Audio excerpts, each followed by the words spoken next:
And we're back at Liverpool High School. Marlboro Shamrocks lead the Syracuse Vipers 17-7. This is the Jenna Bowl, and right now we're going to go downstairs for a special presentation from Bruce Griesheimer. The Jenna Bowl, I think that's really neat. Thank you. And hopefully one of our other celebrities here will be working with the Liverpool High School football team. Our county executive, Nick Pirro, who is incredibly supportive of the Jenna Foundation. Thank you, Nick. Appreciate it. Next to him is the director of Mentors for Jenna. He has been an inspiration to our mentors, and if you see young people with Jenna Foundation t-shirts on, give them a nice hand because they're out there teaching our children about nonviolence. And our director of mentoring, Don McPherson.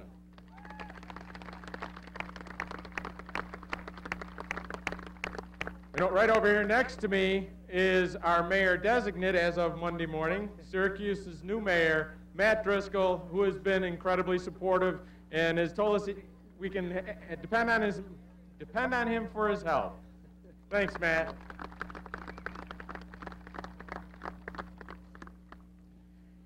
And last but certainly not least, and I hope you all have seen the flags and the banners, and please say thank you to these men who are here now. Scott Stanton, who is president of the United Auto Workers Local 624, and his vice presidents, Jim Begay, Doug Havens.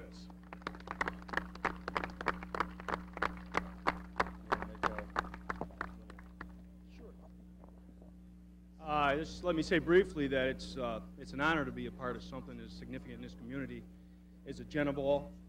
And I want to make mention of Bruce and Janice and the level of commitment that it takes to put something like this together. It's unbelievable. You guys did a great job putting this together. It's a nice event. Just let me briefly say that it's not myself or my vice presidents behind me that make this possible. We carry the ball and we carry the message. It's the folks, the men and women at New Process Gear that pound out the parts every day on that factory floor that make this possible. And they agree with us that the right thing to do is to be involved in the community. Where you find the right cause, you find the UAW supporting it. Thank you. And for your information, the United Auto Workers Local 624 made this game financially possible. And I think Scott's about to give me, are you ready for this? A check for $5,000. Thank you so much. Thank you. Thank you all for being here. Enjoy the second half. Well, a very nice donation there by the local UAW workers. $5,000 check to the Jenna Foundation. We'll come back. We'll play the second half of the game. Marlboro Shamrocks lead the hometown Syracuse Vipers 17-7. Third quarter coming up when we come back. It's underway, New York. Now through this Sunday, we've declared independence from high prices at Fusillo's. Hey, I'm Tom Parkin, right here at the Auto Mall, up the street in Watertown, at Fusillo Mitsubishi, at Fusillo Import Auto Mall. Everything is at the right price now through this Sunday. Slashed up pretty good, buddy. Look at this one. Slashed up pretty good. What did you do here? I slashed it all day yesterday. I'm slashing prices. Every car, every truck, every van, Now's every the time, utility, imports urgent, and domestics. Tom, urgent. Now through Sunday, folks. One word explains it all, Tom Park. Give it to him. Huge. Ah, summer in the Thousand Islands and summer sizzles with great getaway packages at the area's premier location, the River Edge Resort in Alex Bay, home of the finest amenities on the river. Canadians enjoy the Bay rate of exchange. Your stay includes a sightseeing cruise of the islands, an unlimited stay at Gold Castle, admission to the Antique Boat Museum, the Andy Taylor Show, live, fabulous food, and so much more. When you visit the Thousand Islands, stay at the magnificent River Edge Resort, Alex Bay. Call 1-800-ENJOY-US today. This time, what do you say we all just sit back, relax, put away our sweeteners and our additives and our what-have-yous and just see what happens? I mean, when it comes to making orange juice, aren't we humans all just amateurs? Introducing Simply Orange. 100% unfooled around with. Hi, my name is Mike Visquini, and I'm a swimmer. Pasquini. I do a good job of swimming, and I get all the medals, like 4 medals. Why am I a swimmer? Because girls dig swimmers. Singular proudly sponsors Special Olympics. With your $20 donation, you get this exclusive plan plus an internet-ready phone. Singular Wireless. What do you have to say? The Empire Football League Syracuse Vipers and the Marlboro Shamrocks Jenna Bowl game is being brought to you by East Syracuse Chevy, PNC, Ford, your local Dodge dealer, and Consumer Credit Counseling.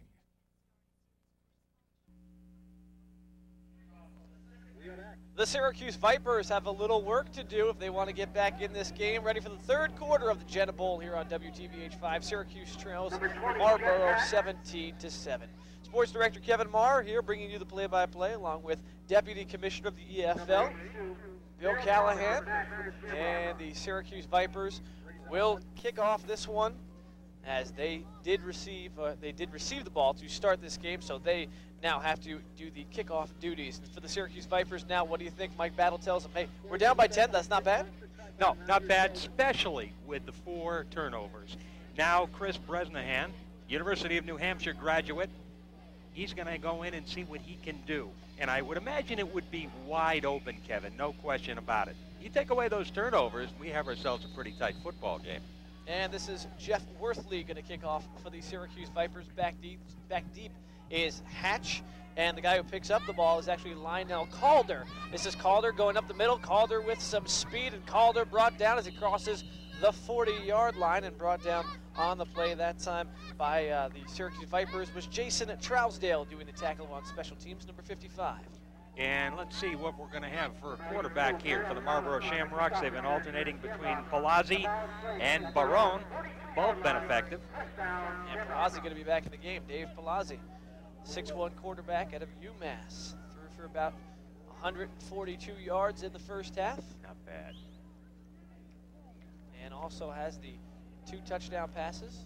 Actually, 1 touchdown passes, excuse me. Ralph Barone threw the other touchdown pass, and that accounts for the 2 touchdowns that the Marlboro Shamrocks do have. 1st and 10 on their own 43-yard line. This is Jeff Hatch, the 5'10" running back, bringing it across the 50-yard line and about 2 yards short of a first down. So the Shamrocks, who have been very pass-happy, let me correct myself first of all, that was also Frank Bianchini, the running back, who did get it. Boy, Bianchini, beautiful run there, I'll tell you. Here we go. He's still on his feet. A nice surprise gain up the middle against what can be a stingy Viper defense. 2nd down and short to go for Shamrock. 2nd and 2, in fact. Bianchini still in the game. He is the near back in the I formation. Palazzi, a quick pump fake, now looking on the far side, has a receiver wide open, and the catch is made. Dennis Barbosa makes the catch. Inside the 10-yard line. No, they're going to say no. There is no catch. The referee signaling he juggled it and then dropped it. So what looked like a no catch, no catch. Give you a look, and this is Palazzi making the throw. So and again on the other end, Dennis Barbosa. Palazzi looking. Plenty of time, too. He gets it off there. That ball was beautifully thrown. Ooh. Give credit that time to Elliott Reese, the defensive back, who broke up that play. Otherwise, that would have been 1st and goal to goal for the Shamrocks. So that brings it all the way back. And that looked familiar to the pass play that set up their 1 touchdown when the guy looked like he got in the end zone, but they ruled him out at the 1. So this is 3rd and 2 now for Palazzi, and they will run it and stuck in the backfield. That's big Ronnie Johnson, number 7, saying hello to Frank Bianchini. No surprise that time. Bianchini with a big 8 yards to begin. And he gets nailed for a loss on this one. Big time. Ronnie Johnson right there, wrap up the legs, and there goes any shot of a quick first down, and now brings up 4th and 5 for the Marlboro Shamrocks. Again, they have the 17-7 lead, 13 minutes to go here in the 3rd quarter. Great job by the defense for the Vipers. That's exactly what they needed to after getting 3 points, falling 3 points even further behind at the end of the half. Steve Goodrich, the punter, able to get this one off, a high spiraling kick again. The Vipers are going to let it bounce, and it rolls out of bounds at about the 45-yard line. In fact, it is the 45-yard line, or 35-yard line, excuse me, into Viper territory, and that's where the Vipers will take over. And here comes the quarterback change. Chris Bresnahan from the University of New Hampshire. First year with the Vipers. We're going to see what he has. Dwayne Milton played most of the game down in Binghamton last week. So this will be a good airing out for Bresnahan. A tall one. Racked up quite a few records at the University of New Hampshire. In what used to be the Yankee Conference many years ago. Did a game in Durham, New Hampshire back in 1978. I didn't know I was that old. I won't tell you how old I was. No, I don't want to know. That'll make you feel worse. Here's Bresnahan, 1st and 10, firing over the middle. And the pass intended that time for Jason Weaver, the tight end, goes over his hands. So Bresnahan's first pass of the game falls incomplete, 2nd and 10. Real quick throw there by Bresnahan. He's a little bit bigger than Dwayne Milton and actually has that release point a little higher, too. So Bresnahan's in for the second half. Coach battle. Definitely seeing what both quarterbacks have to do. Bresnahan from the University of New Hampshire, seeing if he will get starting duties this year. And a 2nd and 10 now. This is Hassan Nimmons. And that will take him to all the way to the 40-yard line. Now we should mention to you folks, due to Big Brother 2, yes, 12 people in the house, one's going to get voted off. Who will it be? The suspense, the drama? I can't wait to see. Because of that, we will have to go off the air here at the Jenna Bowl, so we will bring you as much of this football as we can. We promise you that, but we do have to go off the air at 8 o'clock for 12 strangers trapped in a house. Used to be called The Real World. Now it's on CBS. They call it Big Brother 2, something like that. But that's why we do have to go off the air. We will have complete highlights, the final score on Eyewitness News 5 at 11, and of course our sister station WSYT, Fox 68. That's Steve Scott on the pass reception, catches it in midfield. Scott breaking a couple tackles, did that earlier in the game into Viper territory, across the 35 and down at the 33-yard line. A very nice pass by the quarterback and Steve Scott, who has the lone touchdown, making this. And Scott, beautiful job to stay in bounds, by the way. Once he had the football and where the defenders were placed, he keeps this one in bounds and just keeps moving with the football. Look at him, staying right in bounds there. He could have gone out right there. He did not. Drives back in. Good second effort there. Probably gained about 10 more yards if he hadn't done that. Beautiful job. There we go. See, once again, so close to that sideline.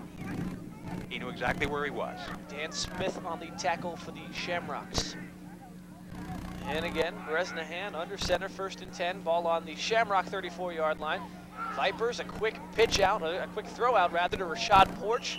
Tiny to receiver, gets about a 5-yard pickup, takes it to the 30-yard line. There's Porch, we haven't called his name very often, but he's a two-way player, kind of like Deion Sanders, who's playing for the Syracuse Sky Chiefs. He's great, and he was playing last year in some defensive back role. We've seen him as a D-back here tonight, but the championship game, Scranton, 1 minute and 59 seconds, 2nd down and goal to goal for Scranton.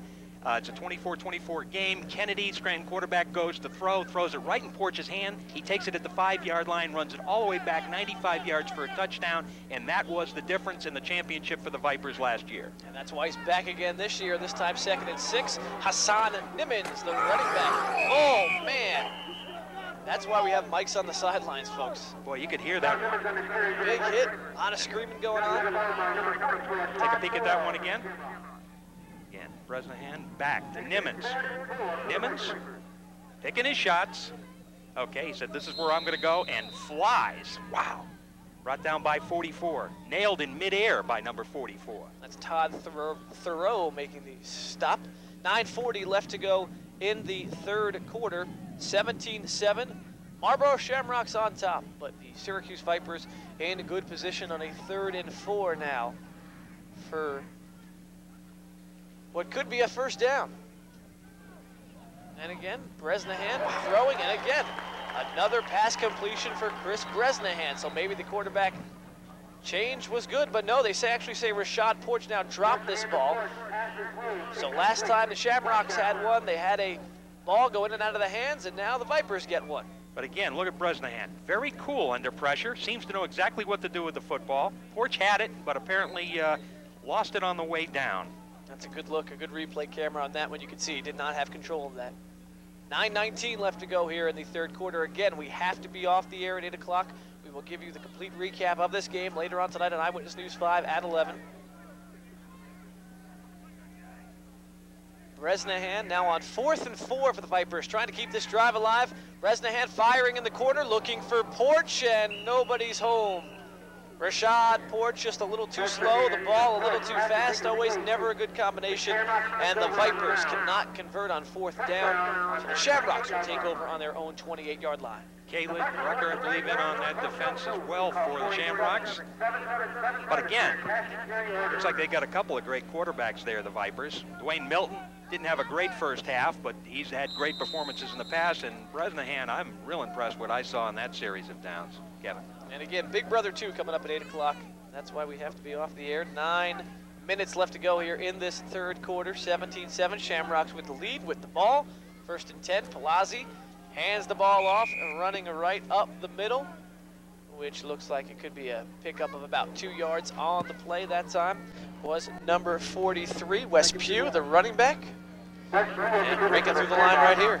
Beautiful. Still on his feet. Gets chopped in the legs and still picks up 3 yards after being chopped. And that was Terry Morgan doing the chopping right there for the Syracuse Vipers. And we're going to have an official timeout. And it looks like a little uniform problem if you pick up number 7, Terry Morgan again. Looks like they're telling him either blood on the uniform or maybe tie his jersey up. He's got this big towel he's been carrying around too. That's the first time I've ever seen that. Something loose, yeah. Don't think they like the towel idea. I know the officials have been very worried about those type of things. I don't know. Whatever it is, it's done. It's over with. We're going to play some football. Can't figure that one out. 2nd and 6 for the Shamrocks. Palazzi at the shotgun. 2 backs there with them, including Jeff Hatch. 1 receiver each side, and that's Hatch in motion now going out on the far side. Palazzi will on the delayed handoff this time. Ball goes to Wes Pugh, and Pugh goes over the middle again. Never a big fan of that delayed handoff. Unless you get some holes, it'll work for you. Hey, if you guys want to go fishing, you don't like football, we got fishing for you, of course. It's the $5 million Ultimate Fishing Challenge, August 3rd through 5th. You got a chance to win $5 million. $1 million cars, college education, going on at Onondaga Lake. We'll have that for you August 3rd through 5th. $5 million. That's enough to bring you back. 7:43 left to go here in the third quarter. We'll have about 6 minutes left of our broadcast here. As Palazzi, 1st and 10 out of the shotgun. And here goes Palazzi, firing now down the sideline. This is Staples with makes the catch into Viper territory and down at the 32-yard line. On the stop that time, Jason Trousdale. Here we go. We're going to get 2 different looks at this one right now. Palazzi back, plenty of time. Got his man, and ooh, he gets that in midair and gets nailed on the way down. Here we go. 2nd angle on that same, oh, beautiful catch. He reached up and grabbed that one and brought it down and was not afraid of footsteps. Beautiful game. Great field position right now for the Shamrocks. Shamrocks been around since the mid-1960s. Dominating the Eastern Football League, although they did 1 year in the Empire League back in '88. So 1st and 10 for the Shamrocks. Palazzi again gives the ball this time to Bianchini, who goes over the right side of that line, able to pick up about 4 yards on the play and takes it across the 30-yard line to about the 29. Not bad. Nice run up off the right. Decent game. Jason Trousdale, who made the tackle on that long pass play a couple plays ago, makes the tackle on this one. So he's been pretty busy. The sun still peeking through here. We got a penalty coming up, and this one will go against the Vipers, and we'll push them back a little bit further and give the Shamrocks an even better chance to maybe poke this one in the end zone with 6:28 left to go now here in the third quarter, and the Shamrocks have the 10-point lead. And the Vipers, known for community service, on top of the Empire Football League, having a tough battle here with the national champion Marlboro Shamrocks. I was going to say they are the national champions, so you got to give them credit. Now, because of the penalty, this will bring up a 1st and 10 after that penalty, so the Shamrocks with a fresh set of downs. 6:17 left to go here in the third quarter. Ball on the 15-yard line. Palazzi, quick release. And that's a pretty good tackle right there that time for the Vipers. Elliott Reese getting there at the same time of the ball. The ball intended for Dennis Barbosa. Reese with his third big play since the second quarter. Let's take another peek at it. Palazzi back. Got a little bit of time to work. Ooh, boy. Right in his hands and right off. And speaking of right off, again, we will go off the air at 8 o'clock as we bring you Big Brother 2. Strangers in a house with cameras. Whoever thought of that was a genius and is making a lot of money. 2nd and 10 now, and the ball this time handed off again for the Marlboro Shamrocks. Wes Pugh taking it down inside the 10-yard line, almost to the first down spot. Well, no, it's not almost, about 5 yards short. Wes Pugh, number 43 for the Shamrocks. He's getting a pretty decent workout here. Quarterback Palazzi having some fun. Kind of a loose style. I've kind of enjoyed watching him throw the football here today. Very confident, too. You can see him out there. He knows exactly what he's looking for, what he's playing. He said he's not afraid to pull the ball down when it's not there. Let's see if it's here now on 3rd and 5. Palazzi rolling. Throws off his back foot, throwing to the end zone, and Staples makes the catch. Yep. Staples has a touchdown. Gets both feet in bounds, a strike pose. Staples, that's another touchdown, and the Shamrocks now go up 23-7. So that's the second time successful combination. Palazzi to Staples. Here we go once again. Palazzi's back, not afraid to scramble, throws on the run. He does a magnificent job. And Staples, beautiful. There he is, Fred Staples, able to go in for the end zone. 23-7, the national champs on top. So Fred Staples putting the finishing touches on that drive. And we're about to put the finishing touches on our broadcast. We'll stick around for this point after attempt. Shamrocks are going to try and put this one in. Go up 24-7. They get it. Shamrocks up 24-7, folks. We got to go. Big Brother 2 is coming up next. We got to get out of this game. That's it, 24-7. We'll leave you in this game. Complete recap coming up at 11 o'clock.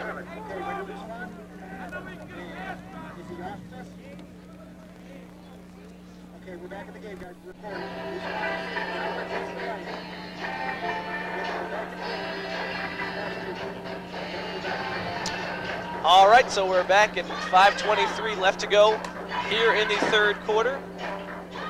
Shamrocks just put another one in the board there. Okay, good. You have to take a look at Staples, and the thing he gets credit for is not only catching the ball that time, Kevin, but keeping it in the end zone with both feet so he could get credit for that touchdown. A great heads-up play. And again, that Palazzi to Staples combination looking very good right now for the Shamrocks. So now what do? Do you keep Palazzi in the game? He technically has played his 2-series rotation, but he just got you a touchdown. He just got you a touchdown, but I kind of think now with this comfortable lead for the Shamrocks, I wouldn't be surprised to see the quarterback switch out again. I think he wants to see both his guys getting equal play, especially when they're in a control situation like this. It's funny, when you talk with Bobby Brennan, you know, you say, what do you think, Coach? You know, I saw him about 5 weeks ago in a social situation. What do you think? You know, he said, geez, I don't know how I'm going to compete with these Syracuse guys, you know. He is good. And we got the Syracuse Vipers trying to regroup right now on the sideline. There's Coach Battle there on the left, listening in to his defensive coordinator. They've got to make some adjustments. It's not the running game that's beating them. It's the big passes that are setting up that running game. Keeps you on the edge of your toes. This is Joe Roy Baker off the kickoff, and Joe Roy's got some room running east and west, tripped up, takes it across the 40, and about out to the 43-yard line. Another good kickoff return, and that's what set up their one touchdown, of course, which was basically a big pass play, and that was it. Here's the run back. Well, here we go. We're back. The Vipers, Chris Bresnahan, the quarterback, number 12. He just came in here in the third quarter. Showed a lot of promise. Did a lot of good things. If it wasn't for that dropped one there by number 33, could have been in for a touchdown. And Baker, who had the run back, is now on the bench. You saw him, number 36. And Bresnahan, the quarterback. 1st and 10. Ball on their own 43-yard line, 7 yards away from punching this into Shamrock territory. Hassan Nimmons gets the call, and Hassan Can't even get it back to the line of scrimmage. This looks like about a loss of 1. And on the tackle for the Marlboro Shamrocks, there you see him, number 48, Tim Thoreau. Got to give credit to some of these offensive linemen, Kevin. They don't run with the football, they don't score, they don't usually tackle, but they play darn hard football. Anthony Darren, Chuck Rogers, Andra Johnson, Jason Primrose, and Jeff Ambrosi. And I like Andra Johnson too. Played with the Syracuse Express, works at the Department of Motor Vehicle. Talk about a guy who's got to get some stress out. Ever wait on that line?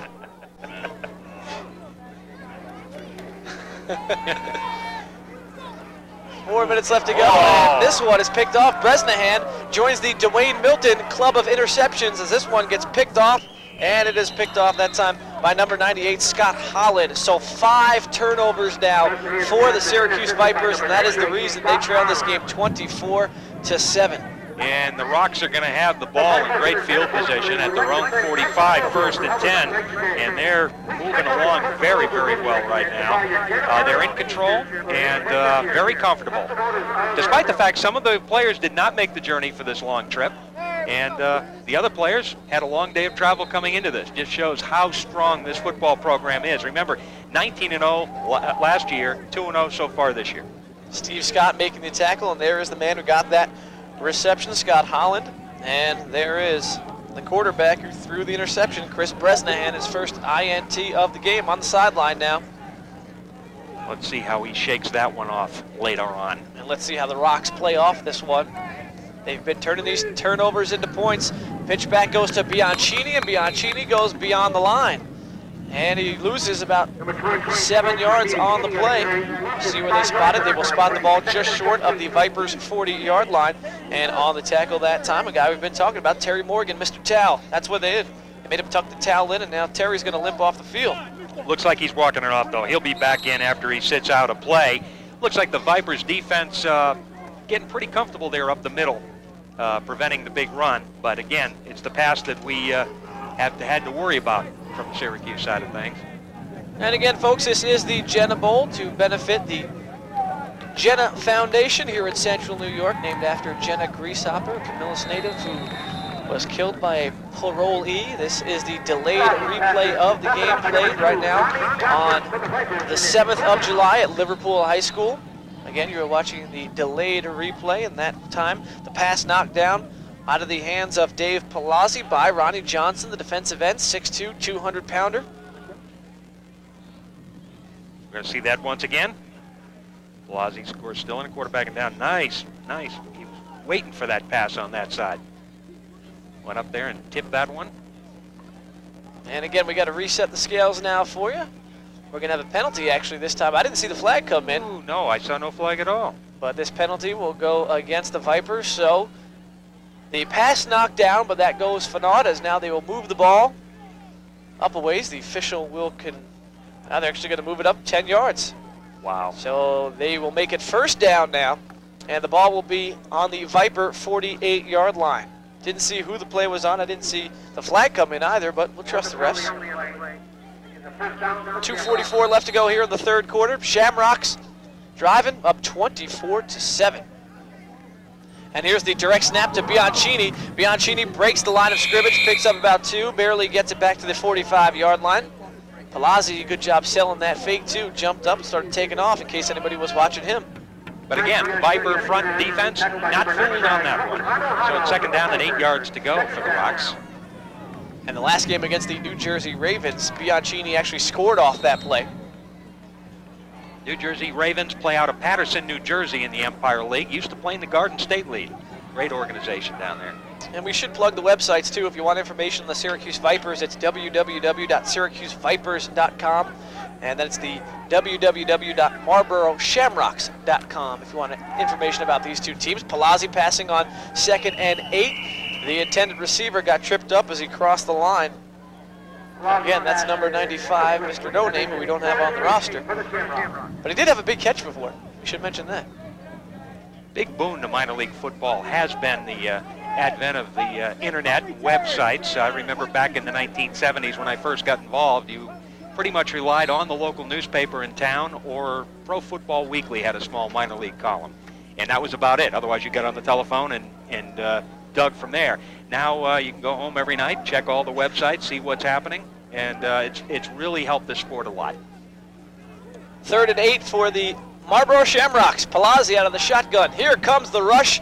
There goes the pass, and there it goes off the hands of Dennis Barbosa once again. He's had a few drops, including that one back down there on the 10 on their last series, and that's his second straight drop pass. Yeah, he should have had that. That was right where it should have been. Let's take a peek at that one once again. Again, Palazzi back.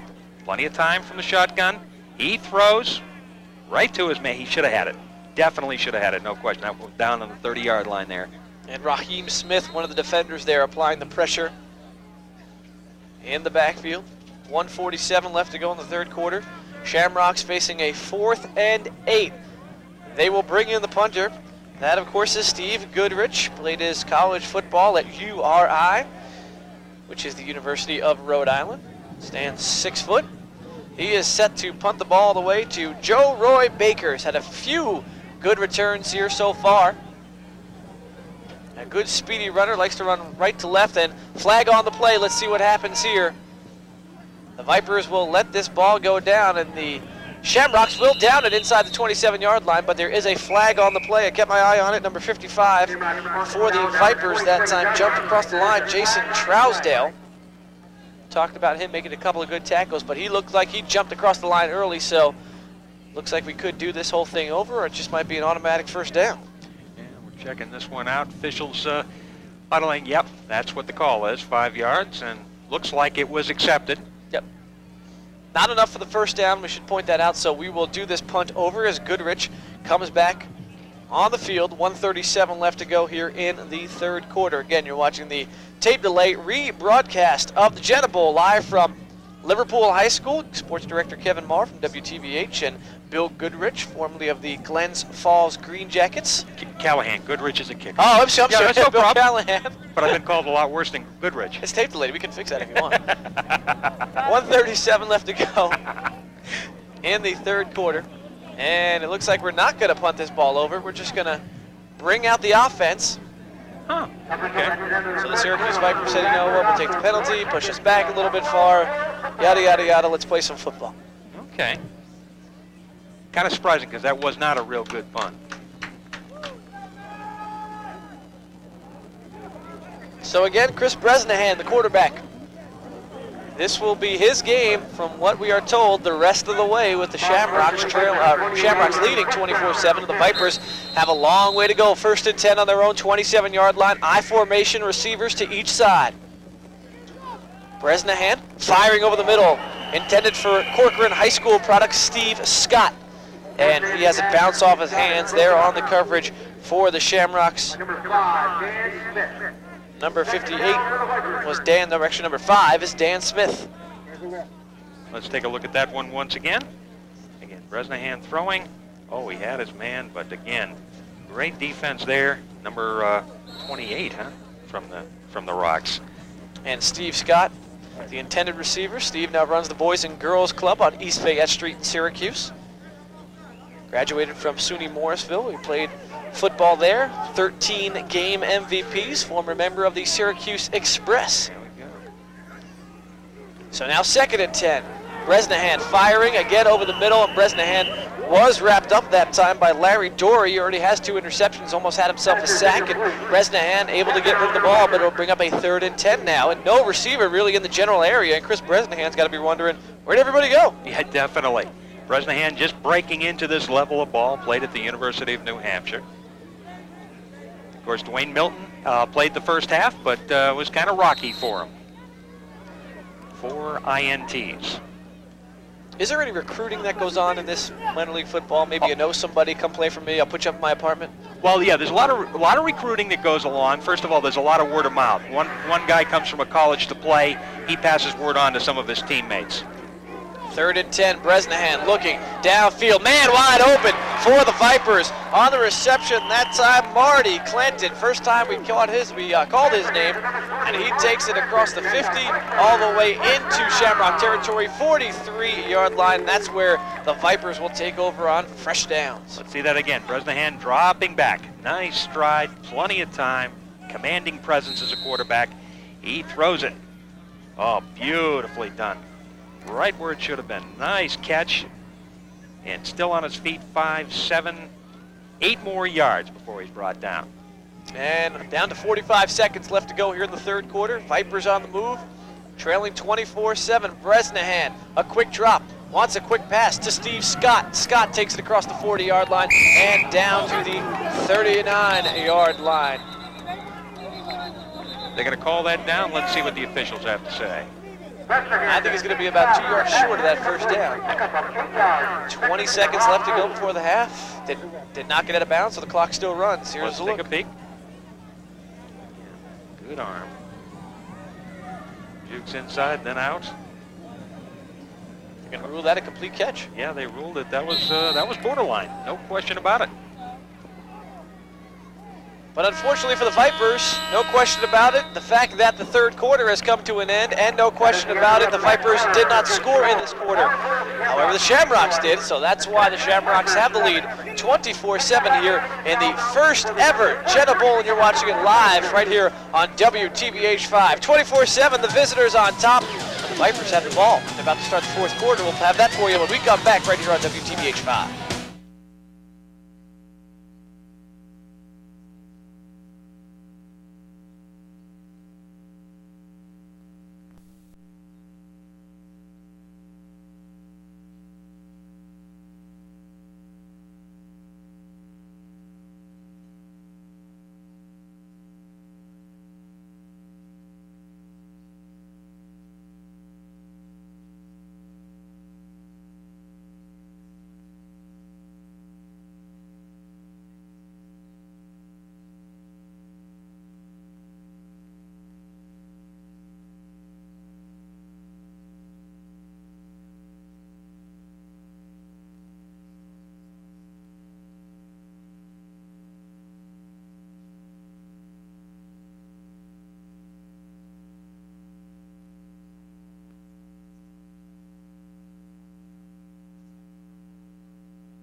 We are back live at Liverpool High School. We're not live. This is the tape delay rebroadcast. We should mention that to you. Shamrocks lead the Vipers 24-7, about to start the 4th quarter of action. Vipers have the ball. And Chris Bresnahan now in command here in the 2nd half and trying to lead the Vipers to their first second half touchdown. 15 minutes left of football here.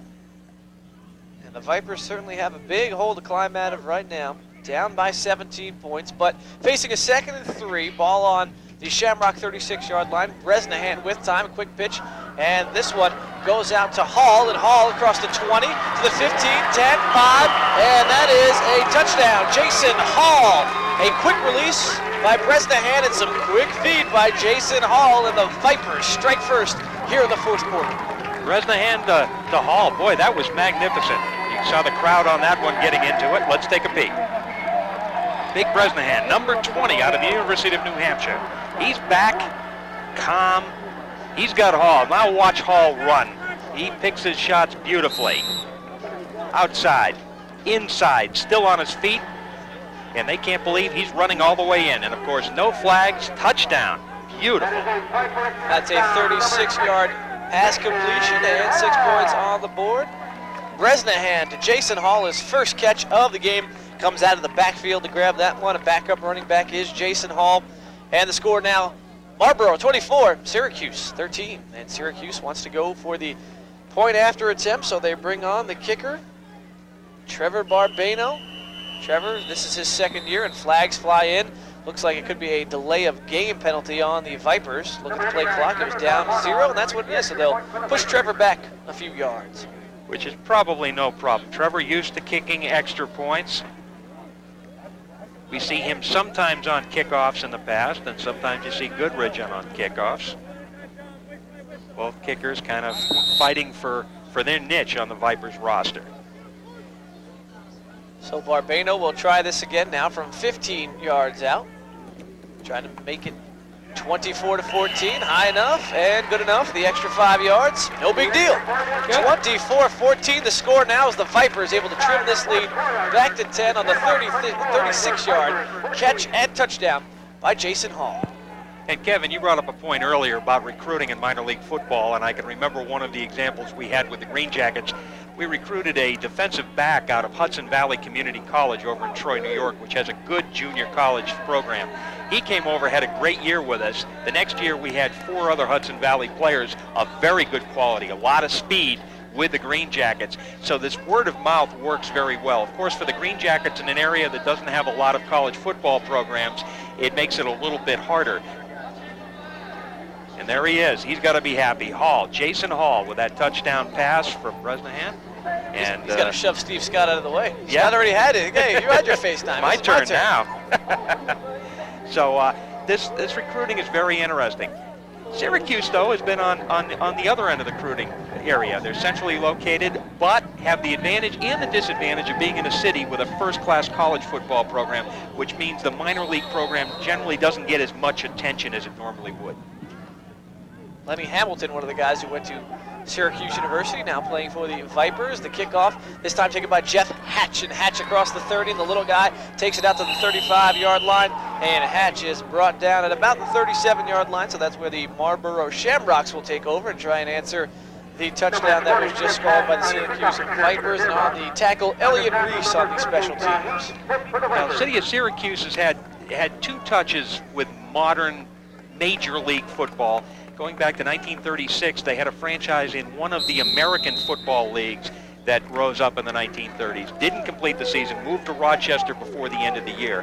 And then back in the late 1970s and early 80s, Syracuse was mentioned prominently for a Canadian Football League franchise that never came about. Let's throw that in. We have a quarterback change we should mention. Of course, we have a penalty now, too, as the Shamrocks take over on 1st and 10. Ralph Barbone. Again, we've mentioned his name already. He played a little bit in the end of the second quarter, end of the first quarter, rather, and the beginning of the second quarter. Also threw a touchdown pass. And Barbone is in at quarterback, and this penalty will go against the Marlboro Shamrocks, a false start penalty on the offensive line. And you go back to the 1970s with teams like Syracuse National, Syracuse Aces. In fact, I can remember General Manager Paul Seeley playing for the Aces back in the 1970s when I was connected with the Hartford, Connecticut Crusaders. So Paul and I go back quite a few years, more years than I like to remember. Paul, a very colorful man, very influential in helping get this game on WTVH5 for your enjoyment. 1st and 15 after that penalty, and Jeff Hatch going nowhere. And that time a good defensive play by Syracuse. Abdul Gilbert able to wrap him up, and as was number 88, Tremaine Henry from the defensive line. And we talk about stepping stones in these leagues. My experience again with the Green Jackets, but it's the same league. We had a gentleman by the name of Jeff Higgins who's now playing Arena 2 down in Roanoke, Virginia. Great wide receiver and a great run back specialist. And another gentleman by the name of Mike Waldron, who is coaching for the Green Jackets this year, but he's under contract to Chicago in Arena 1.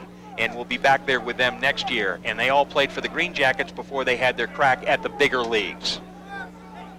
So this is minor league football, and that's why some of these guys even come here. And you mentioned the Hudson Valley College. Wilford Stevens, who plays for the Vipers, out of Hudson Valley College. All right. We got one of your guys here. 2nd and 16, and down goes Barone, courtesy of Marquise Williams, number 39, able to wrap him up from behind. There is a flag on the play. We'll see what that does. But right now, if the penalty goes against the Shamrocks, they are deep in their territory. Let's take a peek once again. Again, Barone back. He doesn't see Williams coming. Nails him clean. And the flag back over here. Let's see what we got here. And the Syracuse Vipers players are waving that this will indeed go against the Marlboro Shamrocks. And that'll make it 3rd and a country mile, as the saying goes. Barone staying in. He was a little shaken from that hit. 3rd and 26. Yeah, he was definitely kind of surprised when he got rolled down on that one. Not many Empire Football League teams used to playing on turf either. Not that many. You start taking a look. I know Kingston, New York's got a great turf field in Dietz over there, but Watertown, we're dealing with, look through the list in my head here for a minute. 3rd and 26. Barone looking to pass, wants it all back, and he will get it all. No, Fred Staples could have got it all back, but Staples drops the ball, runs right into on the defensive end. Maurice Williams, number 16, met him head on. Staples drops the ball. Staples has had kind of a Jekyll-Hyde game. He's had some brilliant catches and some touchdowns, and he's had a couple of these. Yeah, he should have had that, no question about it. And he can't believe it either. He went, oh, man. Maybe one of those where you hear the footsteps and fear the footsteps. Yeah, I'm afraid so. Yeah, he's on the sideline right now, not pleased at all. Yeah, he'll walk and talk his way out of that one. He'll be back in. Great weapon for the Shamrocks. 4th and 26 now, facing the Shamrocks. That'll bring in Steve Goodrich to do the punting duties. And Joe Roy Baker standing at his own 40-yard line. Boy, Vipers should have great field position. Goodrich gets the snap. Vipers apply the pressure, and that is a dandy of a kick. Baker will field it at his 48-yard line. Bring it into Shamrock territory, and here goes Joe Roy Baker, still on his feet. 40, 25. Joe Roy has room. Joe Roy just got himself a touchdown. And Vipers are back in this game. No flags. No flags anywhere. Beautiful.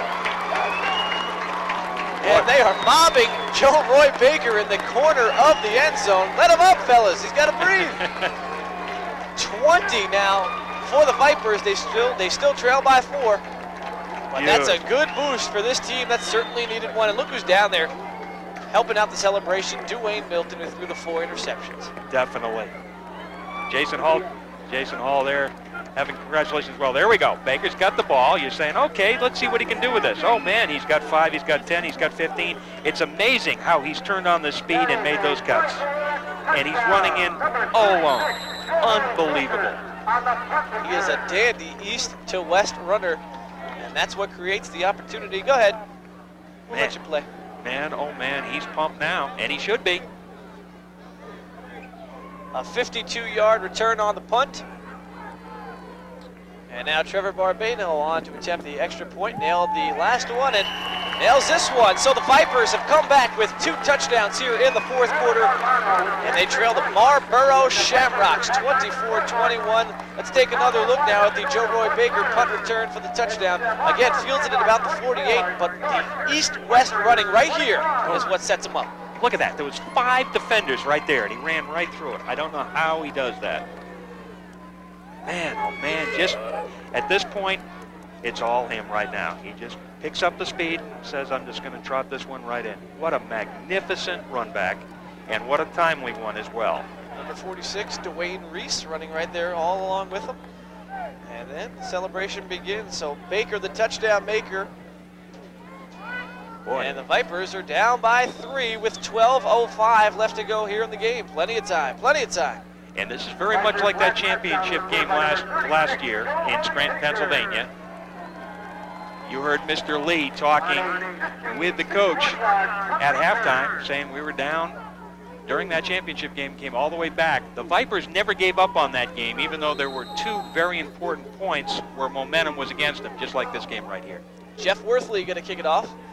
And this is Staples, who fields it at his 14-yard line. Now Staples wants a big run back. Staples able to get across the 20 to the 30 and down at about the 37-yard line. So a return of about 20 yards on that play. So here it comes. Man, that was absolutely something. Here comes the Viper defense. And back in the game at quarterback, they will stay with Ralph Barone, 5'10", 190 pounds, out of Northeastern University. Vipers have scored the last 2 touchdowns to get right back into this game. 11:45 to go in the 4th quarter. There is Ralph Barone lining up under center. He's got 2 backs behind him. Receivers to each side, and looks like the Vipers are bringing the house. Here they come. Ronnie Johnson had a good shot to get him, and Barone fires it up and in and out of the hands of the intended receiver. Barone had his man. He's got to be a little bit frustrated on that one. Let's take a peek right now. Run back, he's moving like he always does. Throws, I don't know how he does it. Throws against the grain, has his man, should have had it, no question about it. And Rashad Porch, Tyrone Wren among the defenders there for the Syracuse Vipers. From up high, you get another look. And there's another look at Ralph Barone, who faces now 2nd and 10 in that same formation he just had.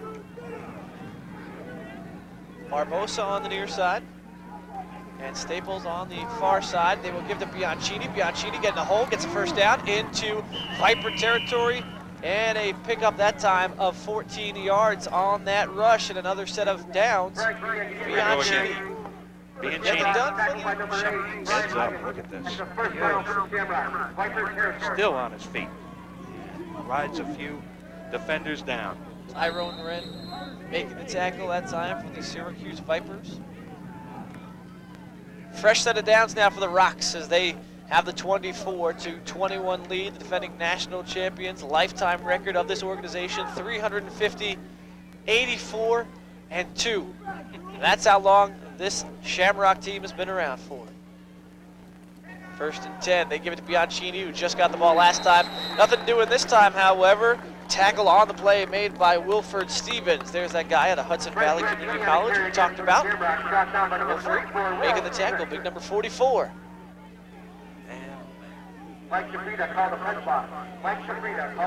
Pickup of 1 on the play, bring up 2nd and 9. 10-19 left to go here in the game. Shamrocks have the 24-20 lead. Vipers. Obviously, they feed the people in Marlboro. That's good. Man, oh man, number 73. I don't know how those guys do it. That is Stefan Deptula, 290-pound boy. Left tackle for the Rocks. He's not the heaviest one out there. Quick pitch on the play. This is a live ball. That's a live ball. Bianchini can't see it. The ball going back. Jeff Hatch tries to get on it. And the Marlboro Shamrocks recover. They tried to go with the option little pitch, but it goes for a fumble and recovered on the play that time by Darrell Thomas, the wide receiver.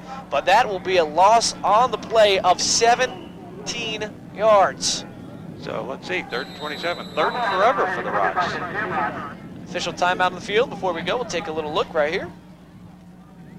Looks like Barbosa just gets wrapped up, or Barbone, excuse me, just gets wrapped up. Man, oh man, and then it starts kicking and moving and kicking and moving, and the more guys involved, the farther back it goes. Trey Henry, one of the guys on the Vipers team, looking for that ball. Timeout on the field. There is Bob Brennan, the head coach of the Marlboro Shamrocks, been the coach since 1991, 10 consecutive EFL championships. Needless to say, folks, this guy knows what he's doing. And the yardage, 3rd and 23 now. Okay. And here come the Vipers. They pull it back, they don't want to blitz. Barbone wants it all, looking for it all. Staples, no, just over the head of the intended receiver. Staples and Rashad Porch there applying the defensive pressure. Gotta like Barbone. He's gutsy, he wants it all. That's a good call by the coach, too. He's not afraid to throw that football, and he threw that about as far, I think, as he could possibly heave that one. Number 10, they're alternating quarterbacks. Here we go. He's back. He has the time. Man, he lets that thing go. Airs it out. Overthrows his man just by about 4 yards, unfortunately. So big 4th down right now.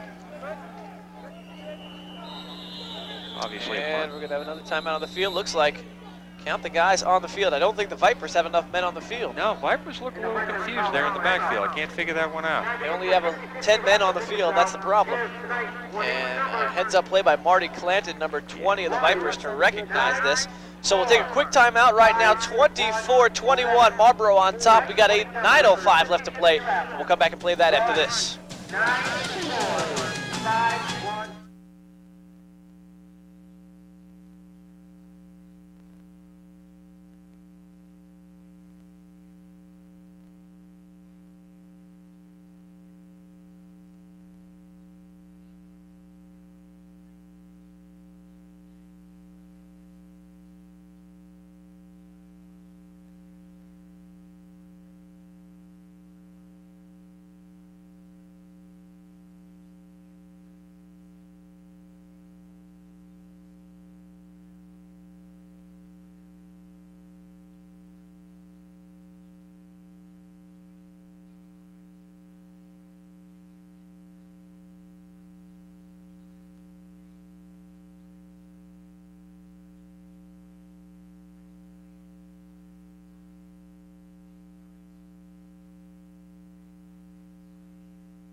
We're back at Liverpool High School. Sunshine still around, and the Vipers are still around too as we continue on in the fourth quarter. Marlboro Shamrocks up 24-21, and with the ball, looking to do a little more damage here in the Jenna Bowl. First ever Jenna Bowl brought to you right here on WTVH 5. Goodrich, the punter, able to get this one off the 4th and 23. And this ball rolls out of bounds, and they will give it to the Vipers at their own 38-yard line. So Goodrich aiming for out of bounds. There is a flag on the play, and it was back where Goodrich, the kicker, was standing. So it looks like they're going to call that roughing a kicker, but let's see what the old officials have to say here. Vipers are doing most of the arguing down there. Yeah, they're trying to defend their case. It's a borderline call, but officials a little closer than we are right now. Let's see what they say.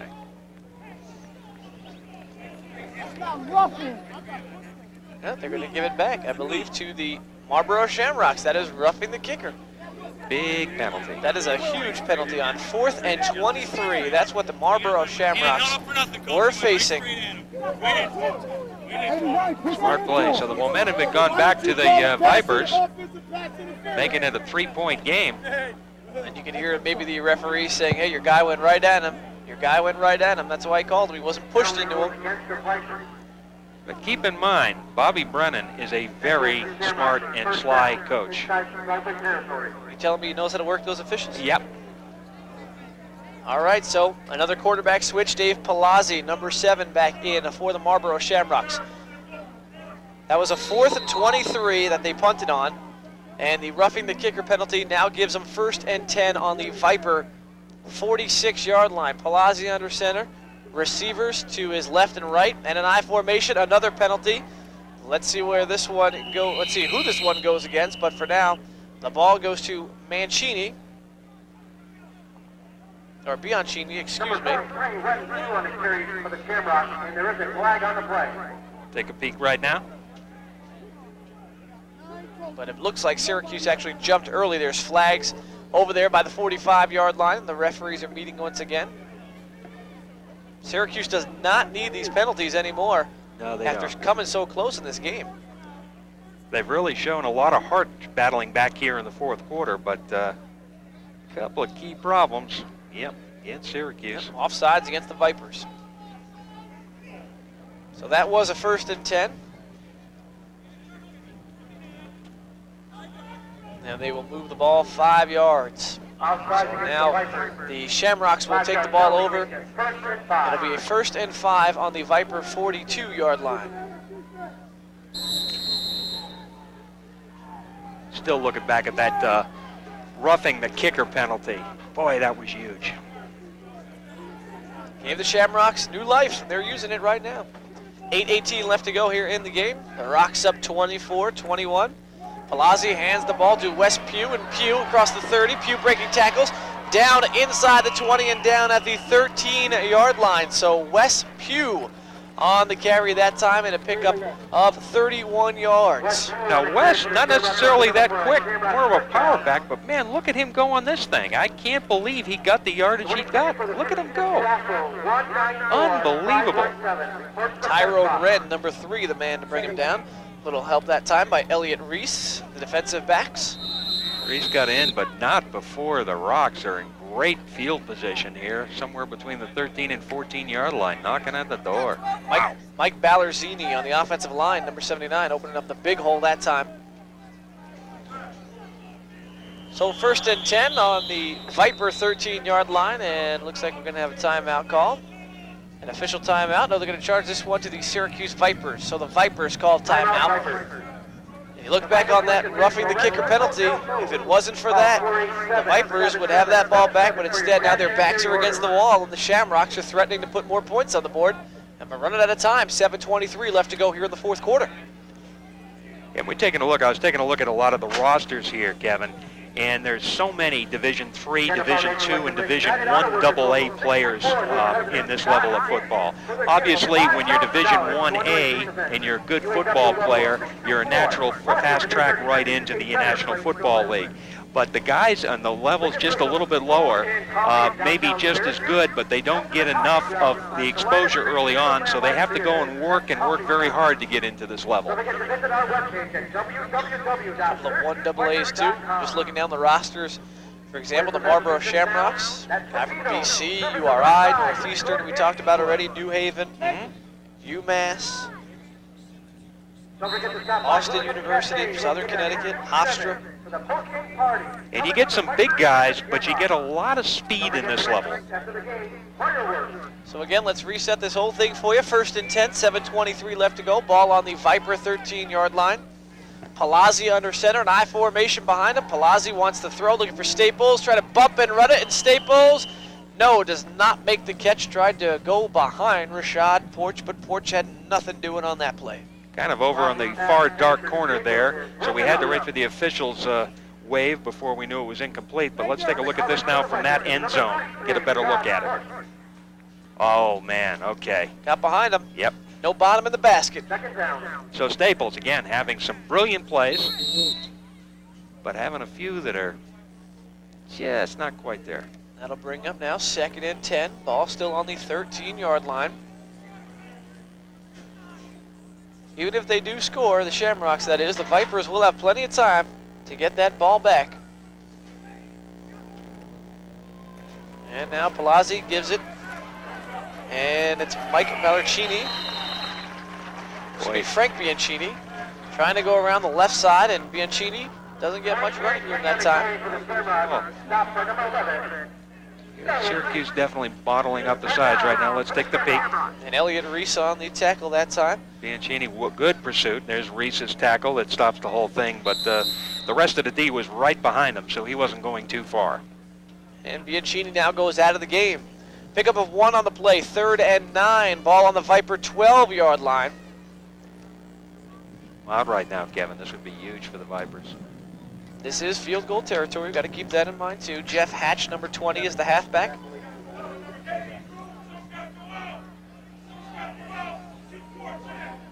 And now, out of the shotgun, goes Palazzi. Palazzi looking to throw. Here comes the pressure. Looking for the intended receiver. Goes over the head of the intended receiver, the tight end, Bob Ferreri. But a good idea. Go for it all on the 3rd down. But now this brings up a 4th and 9. And if you're the Shamrocks, you're down by 3. I say go for it. Definitely go for it. Here we go from the end zone. Look for number 11, Elliott Reese. Did a great job here. His pass. And over, and Reese was right there to make sure he was out of bounds if he did catch it. No kicker on the field for the Shamrocks. They want to go for it. 4th and 9. Ball on the 12-yard line. Very interesting. So again, if they get this ball inside the 4, they get a fresh set of downs. If they get it in the end zone, they get 6 points. So 2 options here. Palazzi out of the shotgun. Dropping back, plenty of time. Here comes the pressure by the Vipers. Palazzi in trouble, able to get out of it, throws, and touchdown. In the back of the end zone, little Jeff Hatch wide open. It looks like all the pressure was on Palazzi, and they forgot about Jeff Hatch. 12-yard touchdown, Shamrocks on the board again. 30-21, Marlboro takes the lead. That was big. Here's the look once again. And I think at this point, Palazzi had nobody to throw to, but once the seconds went off the clock a bit, defense kind of backed off a little bit there on the corner and allowed Palazzi some room finally to complete it. Let's look. Man, he did well to get out of that mess back there. And then finally, boom. Oh, wow. Henry Gilbert applying the pressure. But Jeff Hatch had a couple touchdowns against New Jersey last week and now gets a receiving touchdown. And the extra point is also up and good. So the Shamrocks go up 31-21, retake that 10-point lead with 6:03 left to go here in the fourth quarter of the first annual Jenna Bowl. But you got to give all the credit. Granted, Hatch made the catch, but Palazzi, the quarterback, gets the credit. Now the quarterback of the Syracuse Vipers, of course, will now go back on the field and we'll see what he can do. Chris Hennahan. Yeah, Chris Bresnahan, again, University of New Hampshire, Division I AA. As we mentioned before, he's a big guy. He's definitely got the height, and he's looking for some experience outside of college ball. He'd like another crack at the NFL. He went pretty far in the Patriots camp. Of course, kind of a tough situation there to get a starting job with the Patriots. Some guy named Bledsoe? So, yeah, true. Yeah, that's it. Big contract? Yeah, a little few dollars People there. like him? Yeah, a little. You know, those things add up, and but he'll have another crack. The interesting thing about professional football and the levels that they have right now is you have NFL Europe, you have a marketing and player agreement with the Canadian Football League. You now have an NFL that owns part of Arena Football and Arena 2. So there are a lot of places for somebody to go. So you work very hard on a Vipers team, you'll get an opportunity.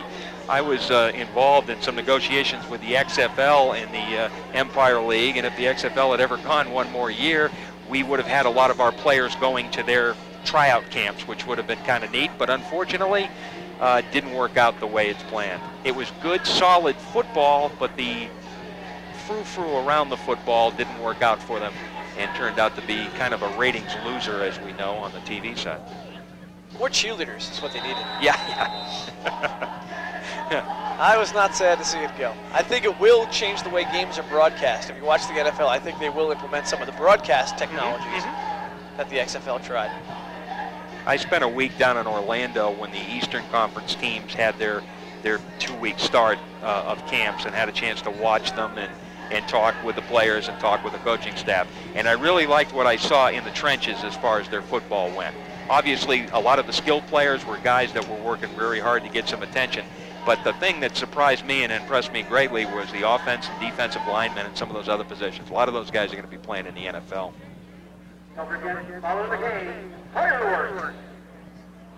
So 31-21, Shamrocks on top. Just over 6 minutes left to play here. Bill Costello is going to kick it off for the Rocks as they have the 10-point lead, but the Vipers are going to get the ball back, and Rashad Porch has this ball bounce off his hands, and the Vipers are going to have a long way to go as they will spot this ball on the 16-yard line deep in their own territory.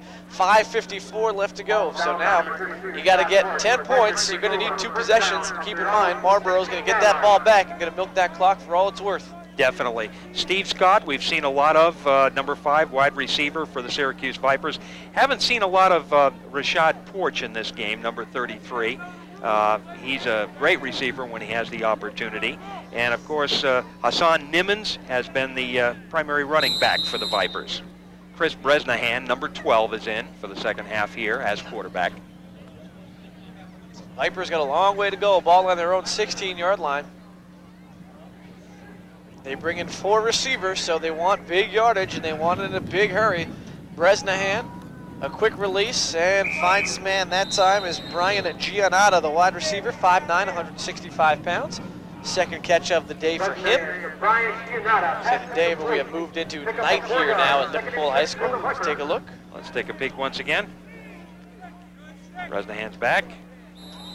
He's got a little sidearm delivery, it looks like. Yeah, he does.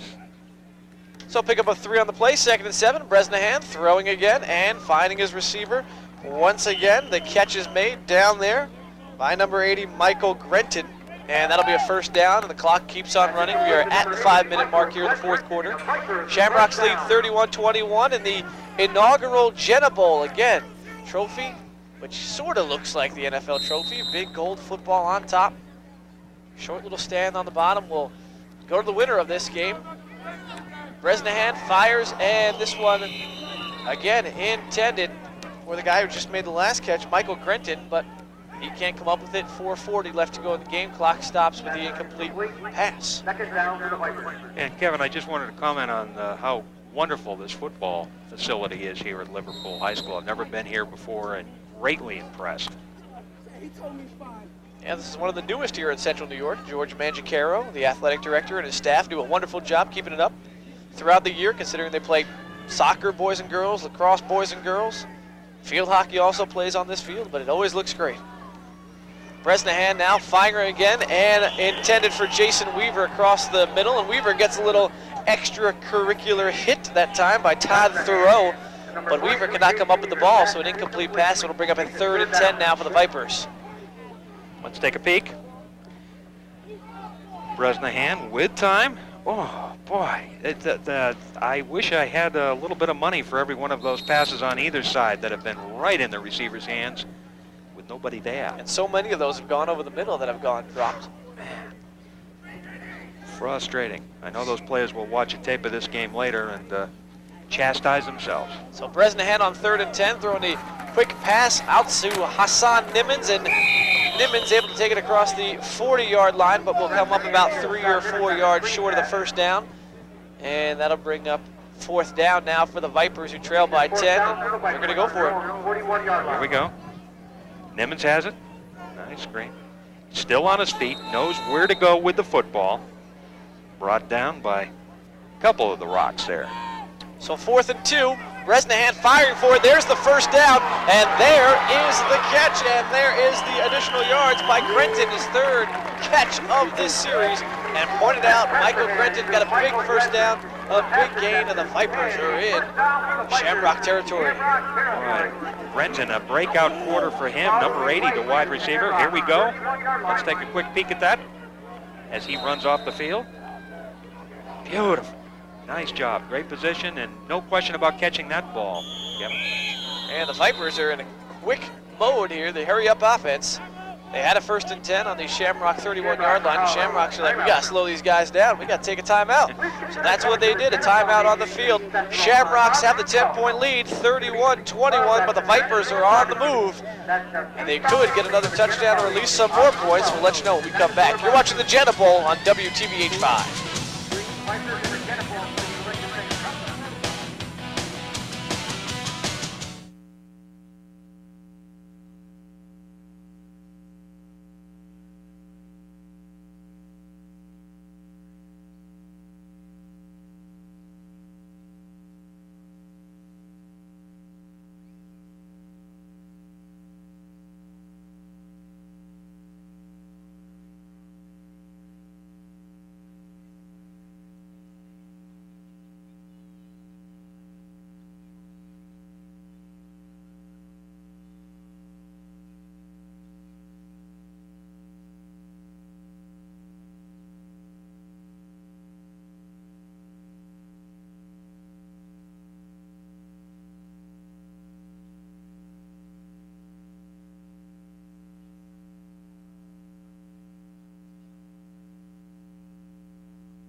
Well, there you see the score, and there you see the time left here in the Jenna Bowl. Marlboro Shamrocks 31, Syracuse Vipers 21, 3:29 left to go in the game. And a 1st and 10 for the Vipers as we're back here at Liverpool High School. The lights are on. Now, if only the Vipers could get their offense shining bright. Bresnahan out of the shotgun again, 1st and 10, ball on the Shamrock 31. Coming off a big pass play and now wants another one. And again, he goes to number 80, but no, Michael Grenton could not make the catch. If he did, it would have been his 4th catch of this series alone. Unbelievable. And that was a catchable pass as well. Here we go. Looks like the same route he almost ran a couple plays ago. Yeah, he just got a little ahead of it on the run, I guess. But Vipers in a tough situation. They definitely have to score, and I believe they have to score a touchdown here. And on 2nd and 10, they'll try and score again. Steve Scott makes the catch, about a 3-yard gain, but hello, walloped in there. Number 77, Larry Dory, and Scott Holland make the tackle for the Shamrocks. Here we go once again. Boy, he did good to hold on to that one, Kevin. Unbelievable. Keeps him alive. Gain of 2, 3rd and 8, ball on the 28-yard line. Bresnahan firing, again looking for Steve Scott, but this one goes way over the head of Steve Scott and goes out of bounds. Stops the clock, 2:53 left to go, and brings up a 4th and 8. Well, decision time. I suppose you could go in, kick the field goal, still be 7 points out, drive down for the touchdown and go for 2, but that's if Marlboro, that's assuming Marlboro doesn't need any time off that clock. That's true. A lot of assumptions there. Number one, could you get the field goal? Is it a good percentage for this kicker? I'm not sure. It's early in the season. This would be a 45-yard field goal right now. That is a lot to ask of any kicker here in the Empire Football League. But this is no, 4th and 7.5 or so here. This is no shoo-in. Wow. On the 28-yard line, Bresnahan by himself, looking, but no. Steve Scott was there. Actually, Jason Hall was there. Jason Hall already has one of the touchdowns, but no. The pass goes incomplete, and the Vipers head off the field. And on comes the Shamrock offense, Jason Hall. That was the intended receiver. Here you go, there's the look. Last second dive that time by Mike Dowdy, defensive back out of Northeastern College. It's a big play for Donnie. There's Mike, number 9. Big play. He knows it too. He's going, I made a big play. Be a nice ride home if That's this score holds. He said, I'm not paying for any of the tolls.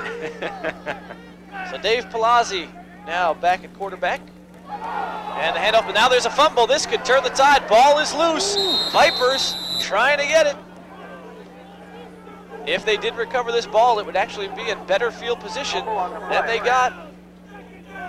Nope, they're going to say that the Shamrocks did recover this ball. Looks like a little confusion on the handoff that time, but boy, that's exactly what the Vipers needed at that point in time. Jeff Hatch comes up with the ball. Let's take a peek once again. Look, boom. Ooh, off kind of his arm.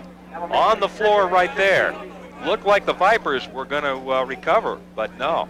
This ball takes a number of bounces. We're moving slowly here. Up. There we go. That ball went off the leg of Bianchini, but Jeff Hatch, the other halfback, able to pick up that ball and recover it. Now it looks like we're at the 2-minute warning of this game, and the officials have called a timeout. Well. Or it looks like the Vipers are pointing at the clock, saying that clock has to start running now. If I'm the Vipers, I wouldn't want that clock to start running. No, definitely wouldn't. That is a 2-minute warning. No, they're just going to call it the 2-minute warning. Right in 8, 7, 6. So that'll be the 2-minute warning, 31-21. Shamrocks have this lead. We'll come back, play the final 2 minutes, and see what happens.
And we are back for the last 2 minutes of the first ever Jenna Bowl between the Marlboro Shamrocks and the Syracuse Vipers. Kevin Marr along with Bill Callahan, thank you so much if you stuck with us the whole way watching this game. Much appreciated. We hope you have enjoyed it as much as we enjoyed bringing it to you. And right now, the Marlboro Shamrocks in control, a 10-point lead, 2 minutes left on the clock, facing 2nd and 14. Dave Palazzi, the quarterback, gonna throw this one in trouble, and Palazzi goes down. Ronnie Johnson, the defensive end of the Syracuse Vipers, able to bring Palazzi down. And so, if the Vipers get this ball back in a couple more plays, they could be in good position. Good coverage, too, by defensive backfield. There's nobody for Palazzi to throw to at that particular moment. So it was good work by the defense. But again, is it in time with 1:50? Vipers going to have to take the ball and run it in very quickly. And then at that point, you're going to have to start making some decisions concerning onside kick if we get that far. But I'm getting way ahead of myself. This is way ahead of yourself. Yes, definitely, definitely. So now for the Vipers, the defense will try and stop the Shamrocks on 3rd and 27. Remember last time they had 4th and 23 and they roughed the kicker. We'll see what happens here on 3rd and 27. And, you know, you talk about the penalty, and why did I do that? Because look what happens. Yeah. A penalty. Somebody jumped. Abdul Gilbert was one of the guys first back there, but I don't think he was the first guy to jump. He was just following everybody else. Yeah, they might be trotting this one against the Rocks. Yep, so the Rocks will go back even more, and that'll bring up now 3rd and 32. Crowd begins to file out, trying to remember where they parked here at Liverpool High School. And of course, right now you have to take a look at the situation. If you're on defense, you see a quarterback that's sitting close to the end zone like that, all sorts of things run through your mind. Shamrocks have lived up to their billing. There's absolutely no question. Despite the long journey and a number of people who did not make the trip, they're leading by 10 points here in Liverpool. And the Shamrocks facing a 3rd and 32. They're just going to play it safe and hand the ball off. They give it to Wes Pugh, and Wes does not fumble it, which is exactly what they wanted. They just want to keep that clock running. And we're going to have a timeout. Looks like the Vipers are calling a timeout. Mike Battle, the head coach, says, I got some time to play with. I have hope. I have timeouts. Might as well spend one of them right now. Dave Palazzi goes walking off. There you see him, number 7 of the Shamrocks, the quarterback. Palazzi had some very good high points in this game. Take a look at the Vipers. Unfortunately, 5 interceptions there. 4 by Dwayne Milton. 1 by Bresnahan. Not unusual to have interceptions, especially early in the season, but certainly 5 not acceptable. Yep. And now when the real deal comes next week, what do the Vipers do? Do they give it back to Dwayne Milton, or do you give it to Chris Bresnahan? Tough call. The trophies have made their way down to the sideline, and those will be, well, at least the Empire Football League Championship trophy that will remain with the Vipers. They will not lose that. But the Jenna Bowl trophy is also down on the sideline now as they get ready to hand that out. Shamrocks on 4th and 31 will punt this ball away. That is after a whistle. And it looks like the Shamrocks want to talk things over. Heard the coach, Bob Brennan, shout in, I want a 30-second timeout. Now the Empire Football League has a rule that allows the coach one consultation with the referee on top of the 3 timeouts per half. But I wasn't aware of the Eastern League having that same rule, so it was in effect like a 4th timeout. And that was put in to encourage communication between the officials and the head coaches, something that can sometimes be strained over the course of a season. And again, we mentioned that trophy. Showed it to you at the beginning of the broadcast. Now we're going to show it to you at the end. A golden football. It says the first annual Jenna Bowl between the Syracuse Vipers and the Marlboro Shamrocks. And right now, if things hold to form, it will belong to the Marlboro Shamrocks. You can see our photojournalist Jay LeBaire there in the reflection. Goodrich able to get this kickoff, and it will take a Marlboro Shamrock bounce and go all the way into Viper territory, just barely. And it'll be down at the Viper 49-yard line. So that's where the Vipers will take over. 1:01 left to go. Not too much time, not too much hope, and they need a lot of points. Never a good combination. It has been done, but again, with that many seconds left on the clock, not probable at this particular point in time, but they're going to try to go for the end zone. Keep in mind there were players here still trying to position themselves for starting roles, so you're going to see some great individual performances the last few plays. And for the Vipers, they're trying to position themselves for their league opener, which again is next week at Griffin Field against the Albany Thunder. Go check them out if you like what you see here on the Jenna Bowl broadcast. Go check them out in person. Root them on. It's the hometown Empire Football League team, and again, they are the defending champions. 1st and 10 now. And the pass intended for, well, who was that one going to? Rashad Porch was there, as was Brian Giannata, but Chris Bresnahan's pass goes incomplete. Yeah, kind of right in between the two of them right there. Bresnahan can only do one thing, throw the football and throw it medium to long. That's what we're down to right now. Should be no surprises, no handoffs up the middle. You know, you mentioned the XFL, number 77 on the offensive line. You kind of see him kneeling there and now taking a seat. It looks like something is wrong with him. That's Charles Lemon. He actually had a tryout with the Orlando Rage in 2000. Did not make the team. Spent a little time out of football and then got the call up here from the Syracuse Vipers and saw another opportunity to play. There's Charles, number 77. From Brooklyn, New York. So again, not a local guy, probably just a guy who got a phone call from somebody who knows somebody who knows somebody who said, come play. Yeah, Galen Hall was the head coach of the Orlando Rage. Former, of course, head coach, University of Florida. Many, many years ago now. But he did a great job as coach down there. They got some interesting coaches in Ron Meyer, you know, coming in there. Is he Chicago? Yeah, Yep, to Chicago. Yep. And now if you have the T-shirts or a helmet, save them. Oh, definitely. They're worth a lot of money. Saw the Memphis Maniacs were auctioning off their stuff. Yeah. Wholesale sale. In this world of sports collectibles, yeah, you buy something like that, you buy them, and you put them away for 10 years. Yep. And there is Charles Lemon being helped off the field. Spent a little time playing at Cayuga Community College. And of course, you can see the crown on his jersey there over the first 7. That's the symbol of the Empire Football League. Been in existence since 1969, longest continuous running minor league football league in the country. And still going strong. 2nd and 10. The Vipers are still going strong. Bresnahan, the quarterback, a little low snap, able to pick it up. Fires and hits his man, Steve Scott. Scott goes out of bounds after picking up the first down at the 42-yard line, or rather the 38-yard line, excuse me. And of course, the Shamrocks are saying, fine, give him the medium reception now. No problem. Just don't give him the points. Put the prevent defense in. Steve Scott, though, has had a whale of a game, has a touchdown. 8 receptions on the day. Great game. I'm just very impressed with these Shamrocks. Another bad snap, and Bresnahan picks it up, fires down the field, and nice catch that time. Is that Jason Weaver, the tight end? Indeed it is. Jason Weaver picking it up off the carpet. The flag flies in a little late. It was, the flag came in right as the contact came in. Okay. Check out for some defensive pass interference. There's the bad snap. He did well to pick that one up. Throws. So he was around him. Okay, all right.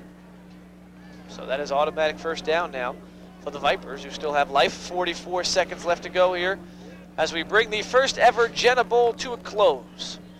Got to thank everyone involved in this game, helping us put this on the air. Have a bunch of students from Cortland High School helping us out, doing a fabulous job on all the cameras. Got to thank Bill for making his journey from Albany to help us out, providing us with the knowledge that I didn't have of the Empire Football League and minor league football. Pleasure to be here. Thank you for having me.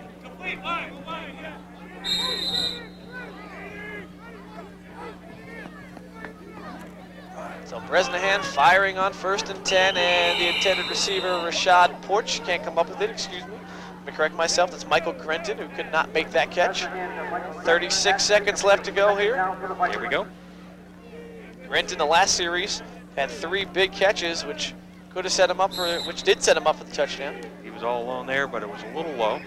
Went down, tried to get it. 2nd and 10, all on the 20-yard line. Bresnahan again firing, it's becoming repetitive. And looking for the intended receiver, but no. Brian Giannata cannot hang on to this one. Another incomplete pass. And that'll bring up 3rd and 10. The ball will stay on the 30-yard line. And we're in 2-down territory right now. They'll go for it on 3rd, and I'm sure they'll go for it on 4th.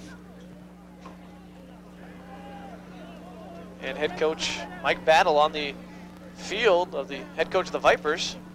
Now walking over to talk to his quarterback, Chris Bresnahan. And again, we pointed out with Coach Mike Battle, his tremendous skills. He has a lot of football knowledge, having played for many, many years. But his ability to put together a large coaching staff, manage and delegate within that, is what he is known for. And it's worked very well for the Vipers. And there's a player down at the 5-yard line. Can't tell if it's one of the Shamrocks or one of the Vipers. It is one of the Vipers. So that's what the delay is right now in this game with 30 seconds left to go. And there is Bob Brennan, head coach of the Shamrocks. He'll come back. He'll go back home very nicely. And the thing I've enjoyed watching him is he doesn't seem to get too excited either way. Nope. He's just kind of nice and smooth, you know. He knows he has a long drive ahead of him back home, but he's going to go back with his 3rd win. Shamrocks are going to go to 3-0, and the Vipers will fall to 1-1 on the year. That player is now still down on the field. Yeah, only the 3rd loss in over a year. They played Watertown 4 times last year, including playoffs. Split those 4 games with Watertown. 2 tough losses, 2 great wins. This is only the 3rd loss against the 2nd team in a year plus for the Vipers. And they're the national champions, so nothing to hang their heads over. And for the Jenna Foundation, they should be very, very proud. Everyone involved in that organization. Jason Hall now up off the field and jogging over. The Jenna Foundation should be very, very proud. They got exactly what they wanted. They got attention for their cause, which is a fabulous cause, promoting nonviolence. They wanted attention for the memory of Jenna Grieshopper, who the foundation is named after. Jenna from Camillus, murdered in her Albany apartment by a parolee, and now that's why we have the Jenna Law. 3rd and 10 now. And again, it was Bresnahan. That ball was on the turf, and he grabbed it and ran it and made a little something out of nothing, really. And the clock continues to run down to 14 seconds. Down to 10 seconds. Bresnahan will get one last try. The Vipers with one last shot at some points, and Bresnahan wants to keep it himself. Gets taken down at about the 4-yard line. 2-1, and the first ever Jenna Bowl is in the books, and it goes to the defending minor league football national champion Marlboro Shamrocks as they beat the Syracuse Vipers 31-21. But the Vipers certainly have nothing to hang their helmets, their hats over. They held it in there. They cut this lead.